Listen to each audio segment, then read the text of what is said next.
주 안에 사랑하는 성도 여러분, 오늘은 2016년 성탄절이자 연종주일이라는 아주 뜻깊은 주일을 저희들이 하나님 앞에서 맞고 있습니다. 한 해의 마지막까지 인도해 주신 하나님의 은혜가 너무나 감사합니다. 그리고 성탄의 종소리가 울려 퍼지듯이 저와 여러분의 가슴에 하나님의 은혜의 종소리가 울려 퍼질 수 있기를 소원합니다. 조용히 내리는 눈처럼 하나님의 은혜로 찾아오시는 예수 그리스도의 은혜가 저와 여러분에게 함께 있기를 간절히 소원합니다. 우리가 가진 사복음서, 마태복음, 마가복음, 누가복음, 요한복음, 이 사복음서에는 예수님이 어떤 분으로 이 세상에 오셨는가 하는 이 예수님에 관한 기록들, 그리고 예수님의 가르치심, 예수님에 관한 이야기로 이 사복음서는 구성되어 있습니다. 그런데 이 사복음서 중에서 예수님의 탄생에 대한 것, 예수님의 어린 시절, 이 탄생에 대한 것을 기록하고 있는 복음서는 마태복음과 누가복음이 있습니다. 그런데 마태복음과 누가복음에 예수님의 탄생에 대한 기록은 극과 극이라고 할 정도로 대조가 됩니다. 마태복음을 보시면은 예수님은 왕으로 오신 분이시다라고 기록되어 있습니다. 마태복음 2장 1절에 보시면 동방으로부터 박사들이 큰 별을 보고 예루살렘에 이릅니다. 그리고는 마태복음 2장 2절에 유대인의 왕으로 나시니가 어디 계시냐? 우리가 동방에서 그의 별을 보고 그에게 경배하러 왔노라. 마태복음은 예수님께서 유대인의 왕, 약속된 메시아, 언약의 성취를 위하여 오신 만왕의 왕이시고 만주의 주이심을 강조합니다. 그래서 이 아기에게 이 동방에서 온 아주 고귀한 신분을 가진 박사들이 경배를 드리지요. 마태복음 2장 11절에 보시면 집에 들어가 아기와 그의 어머니 마리아가 함께 있는 것을 보고 엎드려 아기께 경배하고 보배합을 열어 황금과 유향과 몰약을 예물로 드렸더라. 이 동방 박사들이 예수 그리스도를 왕으로 경배를 했다는 기록이 나옵니다. 그런데 여러분, 우리 오늘 함께 읽으신 이 누가복음의 기록은 정반대입니다. 오늘 읽진 않았지만 누가복음 2장 6절을 보시면은 예수님의 아버지와 어머니가 호적을 하기 위하여 그들의 난 고향인 베들레헴을 향해서 갑니다. 그리고 그곳에 이르렀는데 해산할 날이 되어도 그들이 묵을 수 있는 여관이 없었습니다. 그래서 마태복음 2장 7절에 보면 첫 아들을 낳아 강보에 싸서 구유에 뉘었으니 이는 여관에 있을 곳이 없음이러라. 마태복음은 예수님께서 만왕의 왕으로 오셨다고 하는데 누가복음은 그 예수님이 만왕의 왕이신 그분이 이 땅에 오셨는데 여관에 묵을 수조차 없어 강보에 싸서 구유에 뉘인 아기로 오셨다고 증거하고 있습니다. 여러분, 여기 구유가 어떤 것일까요? 예수님이 태어난 곳은 도대체 그렇다면 어디입니까? 우리는 옛날에 흔히 예수님이 태어난 곳을 마국간이다 이렇게 이해를 했습니다. 그래서 예수님을 말구유에서 나신 분이다라고 우리는 이해를 했습니다. 그런데 예수님이 마국간에 나셨다는 기록은 성경에 없습니다. 또 예수님이 말구유에 놓여지셨다 하는 것도 성경에 없습니다. 우리는 성경에 없는 전설과 같은 이야기를 많이 생각하고 있습니다. 예를 들어 동방박사가 몇 명입니까? 우리는 동방박사 3명이라고 생각했습니다. 동방박사 세 사람, 그렇게 우리는 노래하기도 했습니다. 근데 동방박사가 3명이라는 기록도 성경에는 없습니다. 왜 3명이라고 했을까요? 황금과 유향과 몰약 3가지 귀한 예물을 드렸으니 3사람이겠다. 그런데 여러분, 2사람이 와도 3가지 드릴 수 있습니다. 10명이 와도 3가지를 드릴 수가 있는 것입니다. 동방박사 몇 명일까요? 모릅니다. 그래서 찬송가도 21세기 찬송가에는 고쳐서 부릅니다. 동방박사 3사람이 아니고 동방에서 박사들 이렇게 바꾸어 부릅니다. 우리는 성경대로 믿는 사람들이기 때문입니다. 그런데 마찬가지로 예수님이 마구간에서 태어나셨다는 기록은 성경에 없습니다. 말구유에 뉘어지셨다는 기록도 없습니다. 저는 예수님께서 마구간에서 태어나신 것이 아니라 양들의 우리에서 태어나셨다고 생각을 합니다. 왜냐하면 그 당시 이 고고학적인 발굴에 의하면 예수님 당시의 여관이라는 것은 서민들이 자는 여관은 2층처럼 이렇게 좀 높은 곳을 만들어서 그 2층의 위층에는 사람들이 묵습니다. 그리고 그 아래에는 그들이 가지고 온 짐승들, 하나님 앞에 예루살렘 성전에서 예배를 드리기 위하여 가지고 오는 제물이나 그들이 가지고 온 짐승들이 묵는 곳이 아래층입니다. 그런데 예수님의 아버지 어머니는 굉장히 가난한 사람들이었습니다. 그리고 만왕의 왕이신 그분이 이 땅에 오셨을 때 많은 사람들이 호적하러 다윗의 동네인 베들레헴에 몰려와서 만왕의 왕이 여간에 위층에 사람들이 묵는 곳에 묵으실 자리가 없었습니다. 그래서 할 수 없이 해산할 때가 되어서 사실은 참 비정해 보이는 세상 속에서 예수님은 하나님께 드리는 제물인 양들이 머무는 양우리에 계셨던 것입니다. 그리고 여기 구유라고 하는 것도 파트네라고 하는데요. 이것은 양의 먹이통, 물론 모든 짐승의 먹이통을 다 파트네라고 부르지만은 특별히 양의 먹이통을 이 파트네라고 부릅니다. 그래서 이 구유라고 하는 말이 성경에 누가복음 2장에 3번이 나옵니다. 7절에 나오고 12절에 나오고 16절에 나옵니다. 그런데 누가복음 13장 15절에 딱 한 번 더 나옵니다. 이 누가복음 13장 15절을 옛날 성경에는 마구라고 번역을 했는데 요즘 성경에는 외양간이라고 번역하고 있습니다. 우리 한번 보시겠습니까? 누가복음 13장 15절.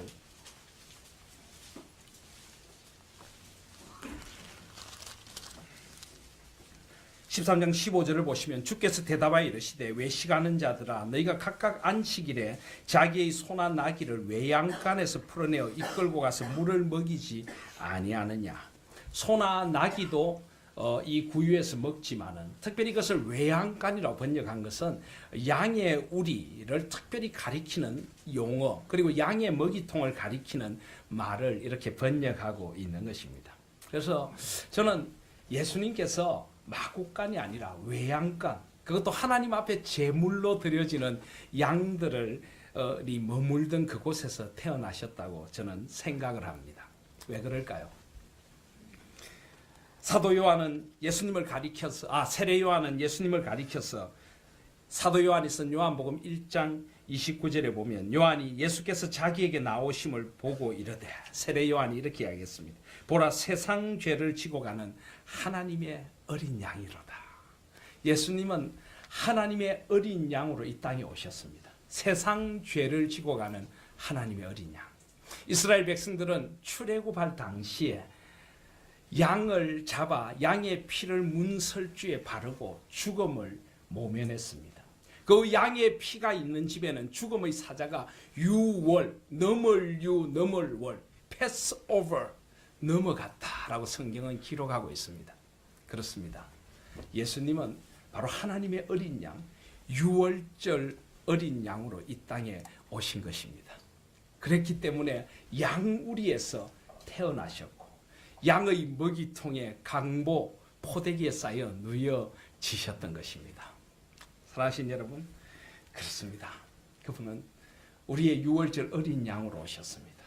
만왕의 왕이신 그분이 가장 낮은 곳으로 여간에 계실 곳이 없어 양우리에서 태어나실 수밖에 없으셨고 누일 침대가 없어 양의 먹이통에 구유에 누여지신 분이시지만 그분은 하나님의 어린 양이시기에 또한 그런 모습으로 오신 것입니다.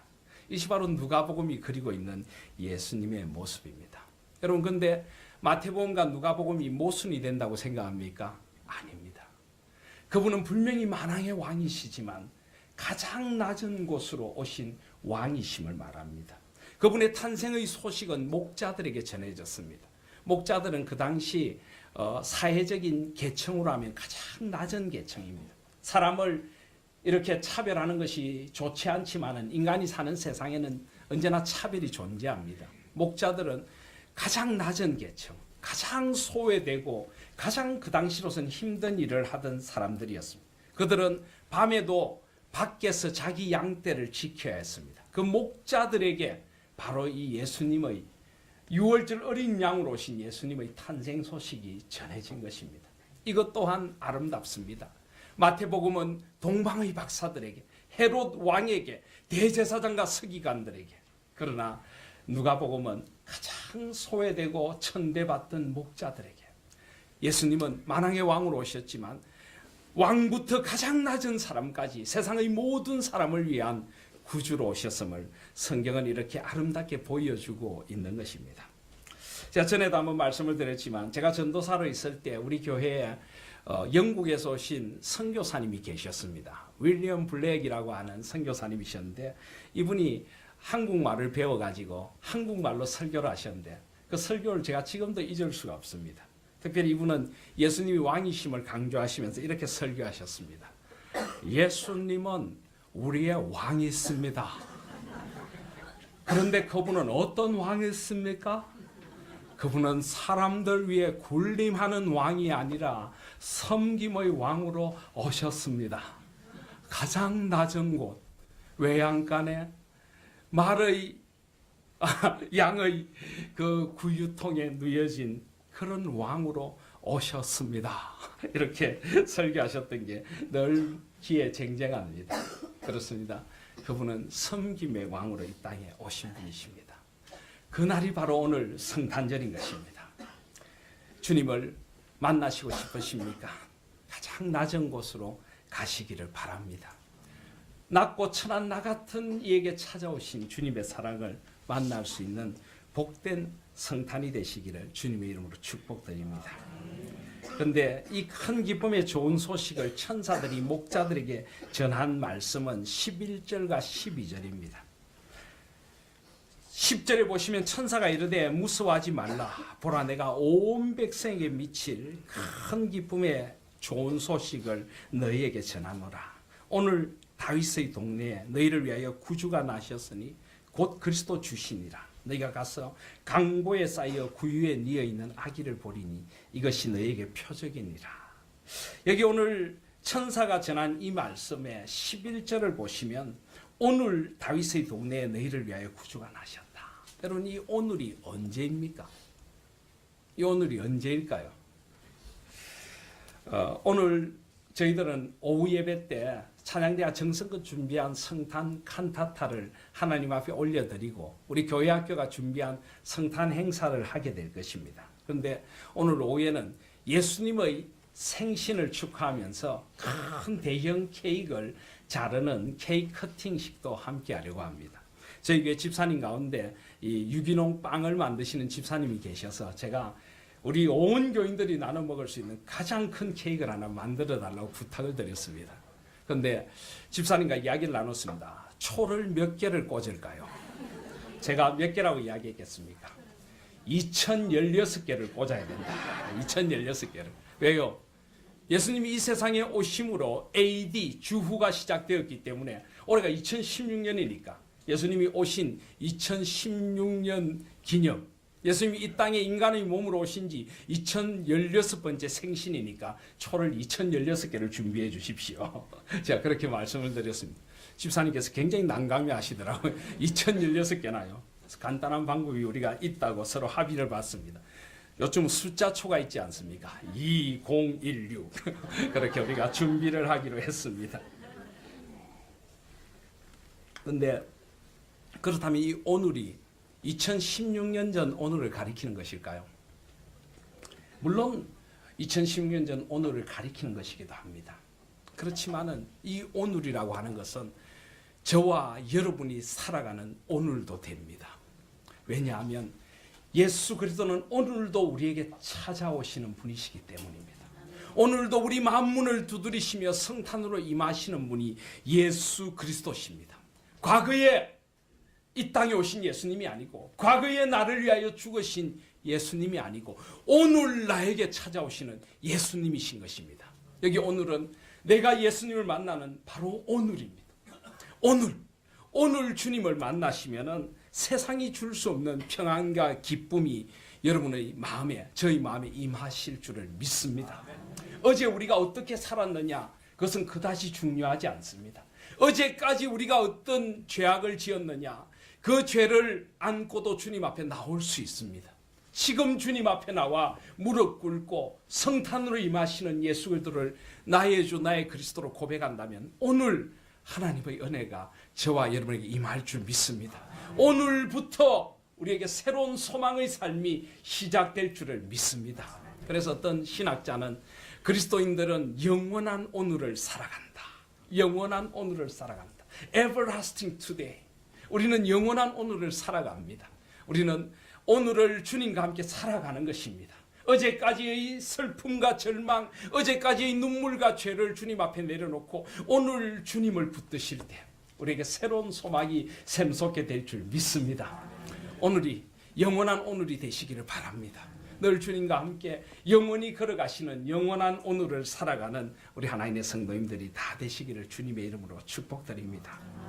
그리고 또 한 가지 더 생각하고자 하는 것은 11절에 보시면 오늘 다윗의 동네에 너희를 위하여 구주가 나셨다. 저는 이 오늘이라는 말과 너희를 위하여라고 하는 이 두 단어에 사로잡혀서 이번 성탄절을 맞고 보내고 있습니다. 너희를 위하여, 나를 위하여, 나를 위하여. 참 한 해가 힘들고 서러웠습니다. 지치고 힘들었습니다. 그럴 때마다 주께서 찾아오셔서 내가 너의 마음을 알아. 내가 너를 사랑해. 내가 너를 지켜줄게. 찾아와 주셨던 주님의 은혜가 있어서 그 오늘이 있었기에 오늘이 성탄절이 있는 줄 믿습니다. 내가 너희를 위하여 아들을 줄게.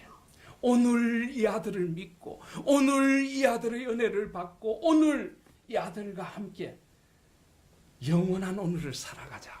주님이 나를 위하여 예수 그리스도를 이 땅에 보내어 주셨다는 것입니다. 오늘 다윗의 동네에 너희를 위하여 구주가 나셨으니 여러분, 나를 위하여 이 세상에 온전히 나만을 위해 주는 존재가 있을까요? 온전히 자기를 다 희생해서 정말 나만을 위해 주는 존재가 있을까요? 그런 희생적인 사랑, 저는 그런 사랑하면은 어머니의 사랑을 떠올립니다. 우리 어머니들은 정말 자식을 위해서라면 모든 것을 다 내어줄 수 있지 않습니까? 연탄길이라고 하는 책을 아십니까? 이철한 작가가 쓴 가난하고 힘들지만 아름다운 꿈을 살아가는 사람들의 실화를 글로 모아놓은 연탄길, 세 권의 연탄길이라는 책이 나와 있죠. 저는 참 그 책을 읽을 때마다 마음이 따뜻함을 느낍니다. 그런데 그 연탄길에 보니까 이런 이야기가 하나 있었습니다. 소중한 희망. 아마 읽어보신 분들도 계시리라고 생각합니다. 이 소중한 희망이란 글을 쓴 사람은 아마 여류화가인 것 같습니다. 조그만 화실을 하나 어느 건물에 가지고 있었는데 어느 날 그 건물 3층에 어떤 새댁이 아기를 데리고 아주 가난하지만 젊은 부부가 3층에 들어오게 됩니다. 그런데 이 새댁의 행동이 조금 이상하게 보입니다. 어린 아기를 등에 업고는 계단을 내려오는데 항상 한쪽 눈을 가리고 한쪽 눈으로만 계단을 내려오고 쓰레기를 버리러 오고 항상 이 한쪽 눈을 자꾸 가리고 살아가는 것입니다. 그래서 왜 저렇게 위험한 일을 할까? 아이를 업고 왜 저렇게 위험한 일을 할까? 이렇게 이 화가는 생각을 했습니다. 어느 날인가는 보니까 그 건물 바로 앞에 있는 횡단보도를 눈을 못 보는 시각장애인이 건너가는데 갑자기 쓰레기를 손에 든 채로 아기를 업고 달려가더니 이 시각장애인을 도와주려고 합니다. 제가 길을 함께 건네드릴까요? 그런데 이 시각장애인이 고맙습니다. 제가 늘 다니는 길이라서 그냥 갈 수가 있습니다. 그렇게 길을 건너가는데 이 아기를 업은 새댁이 걱정이 되었는지 뒤를 돌아보며 물끄러미 바라보다가 신호가 바뀌려고 하니까 막 달려갑니다. 달려가서 이 시각장애인의 손을 잡고 차들을 세우고 시각장애인을 안전하게 길을 건너게 하고 돌아옵니다. 그 모습이 인상적이라서 이 화가가 그 모습을 가만히 보고 있습니다. 그런데 이 세덱의 뒤에 엎여 있는 아기가 두 팔을 저으면서 까르르 웃는데 그만 눈이 한쪽이 찌그러져 있는 것입니다. 아주 흉한 모습으로 눈 한쪽이 상해 있는 것을 보게 됩니다. 그리고 며칠 뒤였습니다. 이 세덱이 아기의 돌 사진을 하나 가지고 이 하가를 찾아왔습니다. 그러면서 우리 아기 사진을 그림으로 좀 그려줄 수 있느냐고. 그래서 이 하가는 그러겠다고 약속을 하지요. 그런데 세덱이 특별한 부탁을 합니다. 우리 아기 눈을 예쁜 눈으로 그려달라고. 이 사진에는 사진 속에 이 눈이 찌그러져 있습니다. 그런데 이 찌그러진 눈을 굉장히 예쁘게 그려달라고 부탁을 합니다. 하가는 그러겠다고 약속을 합니다. 그리고는 이 그림을 그리는데 이 눈을 그리는 것이 너무 힘이 들었습니다. 3번이나 그림을 고쳐 그리면서 어떻게 하면 이 찌그러진 눈을 가장 아름답게 그릴 수 있을까? 그래서 결국 3번째 기도하는 마음으로 눈을 그려넣습니다. 하나님 아버지, 이 눈이 이 아기에게 그리고 이 엄마에게 소중한 희망이 되게 해주십시오. 그렇게 하면서 아름다운 눈을 그려넣게 됩니다. 이 세덱은 그 그림을 받아간 후에 이 하가를 자기 집으로 초대합니다. 차를 한잔 하자고 초대했는데 갔더니 집 거실에 자기가 그린 아름다운 눈을 가진 아기의 사진이 걸려 있는 겁니다. 그런데 이 하가에게 세덱이 이렇게 이야기합니다. 우리 아이는 곧 저런 눈을 가지게 될 거예요. 아이가 조금 더 커서 수술을 받을 때가 되면 제가 저의 한쪽 눈을 아이에게 줄 거거든요. 그래서 저는 한쪽 눈을 감고 살아가는 연습을 하는 겁니다. 아이에게 이 눈을 주고 난 뒤에도 내가 흔들림 없이 세상을 살아갈 수 있기를 기도하면서 그렇게 아이를 위하여 기도하고 있습니다. 우리 아이는 틀림없이 그려주신 그림처럼 이렇게 아름다운 눈을 가지게 될 겁니다. 이런 고백을 하게 되는 겁니다. 하가는 그 속에서 정말 소중한 희망을 보게 됩니다. 비록 우리 사는 길이 아프고 힘들지만은 그 길을 어떻게 바라보느냐에 따라서 이렇게 아름다워질 수도 있구나 하는 생각을 하게 되는 것입니다. 빛은 어둠 속에서 더 아름답게 빛이 납니다. 라고 그 하가는 마지막 말을 남기고 있습니다. 여러분, 이게 어머니의 사랑이 아닐까요? 내 눈을 빼주어도 좋습니다. 우리 아이가 아름다운 눈을 가지고 세상을 밝게 보고 살아갈 수 있다면 이것이 어머니의 사랑일 것입니다. 그런데 여러분, 성탄이 바로 그런 날입니다. 하나님께서 당신의 아들을 우리를 위하여 이 땅에 보내주신 날입니다. 나를 낳은 어머니가 나를 잊을지라도 나는 너를 잊지 않겠다. 그래서 하나님께서는 이사야서 49장 15절 16절에 그렇게 약속하셨습니다. 여인이 어찌 그 젖 먹는 자식을 잊겠으며 자기 태에서 난 아들을 긍휼히 여기지 않겠느냐. 어느 어머니가 자기 자식을 자기 태에서 난 아이를 잊어버리고 긍휼히 여기지 않겠느냐는 것입니다. 그런데 그들은 혹시 잊을지라도 나는 너를 잊지 아니할 것이라. 내가 너를 내 손바닥에 새겼고 너의 성벽이 항상 내 앞에 있다. 이것이 바로 우리를 사랑하시는 하나님의 사랑이고 이 사랑 때문에 예수 그리스도를 이 땅에 보내어 주신 것입니다. 우리는 오늘 설교 후에 성찬 예식을 가지려고 합니다. 왜 우리가 성탄절에 성찬 예식을 가질까요? 그 사랑이 너무나 우리에게 소중한 희망이기 때문입니다. 예수님께서는 우리를 위하여 눈이 아니라 자신의 모든 것을 다 주려고 이 땅에 오셨습니다. 하나님은 당신의 하나뿐인 독생자를 가장 낮은 곳에, 가장 아픈 곳에 보내주신 것입니다. 그리고 예수 그리스도는 그렇게 한 생을 사셨고 십자가를 향해 나가시던 그 밤 떡을 들어 그 떡을 찢으며 말씀하셨습니다. 이것은 너희를 위하는 나의 몸이다. 포도주를 부으며 말씀하셨습니다. 이것은 너희를 위하여 흘리는 나의 피 곧 언약의 피다. 이 떡을 받아 먹으며 너희를 향한 나의 사랑을 기억해라. 이 잔을 받아 마시며 이 피로 깨끗이 씻음받고 용서의 삶을 새롭게 살아가라. 우리를 위하여서라면 모든 것을 다 주실 수밖에 없는 것. 그렇게 오신 그 아픈 사랑, 바로 이것이 성탄의 사랑인 것입니다. 오늘 이 사랑을 온전히 받아 누리실 수 있는 저와 여러분들이 되시기를 바랍니다. 오늘 주님의 이 은혜 앞으로 나와 이 성탄의 은혜를 찬양하며 영원한 오늘을 살아가시는 저와 여러분들 되시기를 주님의 이름으로 축복드립니다.